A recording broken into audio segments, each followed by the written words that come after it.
ബാധ, പേവിഷബാധ എന്നൊക്കെ പറയുമ്പോൾ നമ്മൾ പേപ്പറെല്ലാം വായിക്കുന്ന പേപ്പട്ടി വിഷബാധ അല്ലേ? പേപ്പട്ടി വിഷബാധ അല്ലേ? അപ്പൊ പുരുഷൻ കഴിച്ചാലോ? നായി മാത്രം കഴിച്ചാലോ ഈ രോഗം വരുന്നത്? പുരുഷൻ കഴിച്ചാൽ ഈ രോഗം വരും. നമ്മൾ പുരുഷൻ വിഷബാധ പറയും.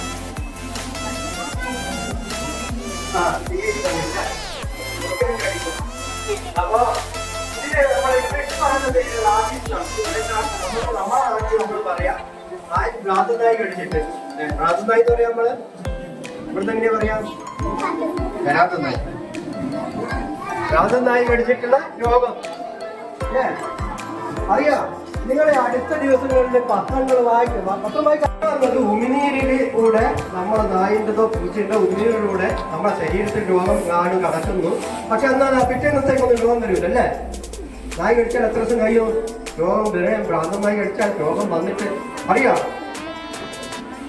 ആദ്യത്തെ ഒരാഴ്ച രണ്ടാഴ്ചയൊന്നുമില്ല, ചിലപ്പോൾ 2 മാസം തൊട്ട് 3 മാസം കിടക്കെ കടി കിട്ടിയാക്കി രോഗമായിട്ട് വരുള്ളൂ. പക്ഷെ ചിലർക്കും വളരെ പെട്ടെന്നും വരും.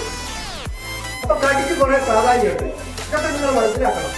എവിടെ കടി കിട്ടുന്നു, എങ്ങനെ കടി കിട്ടുന്നു എന്നൊക്കെ നല്ല കാര്യങ്ങളെല്ലാം സംഭവം കിട്ടുന്നില്ല. കവളൊന്നും വളർന്നല്ലോ.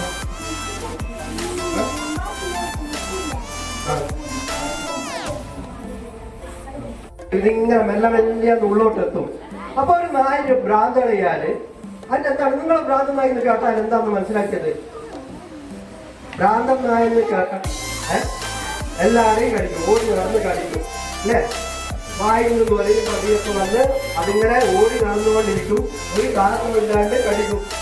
ഒരു കാരണമില്ലാണ്ട് കടിക്കുമ്പോൾ നമ്മൾ ശ്രദ്ധിക്കണം. വീട്ടിലെ നായാണെങ്കിൽ നിങ്ങളെ ഇവിടെ വീട്ടിൽ നായ വളർത്തുന്ന ആൾക്കാർ ഇല്ലാത്തതുകൊണ്ട് പല സ്കൂളിലും പോയാൽ കുട്ടികൾ 1-2 ഭക്ഷണത്തിനെ നിയന്ത്രിക്കും. നമ്മൾ വെള്ളം കുടിക്കണമെന്ന് വിചാരിച്ചാൽ വെള്ളം ഇറങ്ങില്ല, ഭക്ഷണം തൊണ്ടയിലൂടെ ഇറങ്ങില്ല. ഇതിങ്ങനെ ഇറങ്ങണമെങ്കിൽ നമ്മളിങ്ങനെ വെള്ളം തൊണ്ടയിൽ ഇറക്കി തൊണ്ടയിൽ ഇങ്ങനെ പോകുന്നില്ലേ? ഇവിടെയുള്ള മസിലിങ്ങനെ ബലം പിടിച്ച് ഇരുമ്പ് പോലെ നിൽക്കുമ്പോൾ ഇത് നടക്കൂല. അപ്പൊ അതുകൊണ്ടാണ് ചെറിയ തലവേദന ഒക്കെ ഉണ്ടാവും. അന്നേരത്തൊന്നും നമ്മൾ വിചാരിക്കില്ല ഇത് ഭ്രാന്തനായി കഴിച്ചിട്ട് ഭ്രാന്തനാവാൻ പോകുന്നതാണ്. പിന്നെ വെച്ചാൽ കടിച്ച ഭാഗത്ത് ചെറിയൊരു ചൊറിച്ചല്, ഇപ്പൊ കടി കൊണ്ട സ്ഥലത്ത് ചെറിയ ചൊറിച്ചലും ഒരു പിന്നു കുത്തിയ പോലുള്ള വേദനയും. അപ്പൊ ഇതെല്ലാമ്പോഴാണ് ഡോക്ടറെ അടുത്ത് പോവുക. അപ്പം ഭക്ഷണം വേണ്ട, ഉറക്കം കുറയും. അപ്പൊ ഡോക്ടറെ അടുത്ത് പോയാലാണ് പിന്നെ ബാക്കി വിവരം അറിയാം. അപ്പൊ ഡോക്ടർ ഇങ്ങനെ ലക്ഷണങ്ങളെല്ലാം പറയുമ്പോ ചോദിക്കും, എപ്പോഴെങ്കിലും പൂച്ച കടിച്ചിട്ടുണ്ടോ, നായ കടിച്ചിട്ടുണ്ടോ?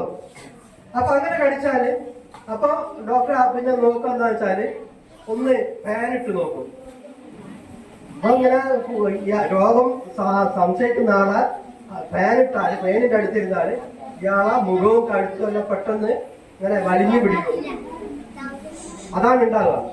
അപ്പം ഡോക്ടർക്ക് മനസ്സിലാവും ഇയാൾക്ക് ഇതുണ്ട്, രോഗമുണ്ടെന്ന്. പിന്നെ എന്താന്ന് വെച്ചാല് ഈ രോഗം മനുഷ്യന്മാർക്ക് തുടങ്ങിക്കഴിഞ്ഞാല് വെളിച്ചം കാണാൻ പ്രയാസമായിരിക്കും. വെളിച്ചത്ത് നിൽക്കുമ്പോൾ ബുദ്ധിമുട്ട്, ചെറിയ കാറ്റടിക്കുമ്പോൾ പ്രയാസം, വെള്ളത്തിന്റെ ശബ്ദം കേൾക്കുമ്പോൾ തന്നെ പ്രയാസം, വെള്ളം കാണുമ്പോൾ അതിനും വലിയ പേടി. അതെന്തുകൊണ്ടാ വെച്ചാല് തലച്ചോറ് ഇവിടെ ഉള്ള നായ് ചത്തുപോയാൽ നമ്മൾ പേടിക്കണം. അതെന്തുകൊണ്ടാ വെച്ചാല് ഭ്രാന്തിന്റെ ലക്ഷണം നായ്ക്ക് തുടങ്ങിക്കഴിഞ്ഞാൽ മനുഷ്യന്മാരെ കൊണ്ട് പറഞ്ഞ പോലെ നായും ബാക്കിയാവില്ല. അത് കൂടിയാല് ഒരു 7 ദിവസം ഇല്ലെങ്കിൽ 3-4 ദിവസം കൊണ്ട് അത് കുറെ ഓടി നടന്ന് സ്വയം ചത്തുപോകും.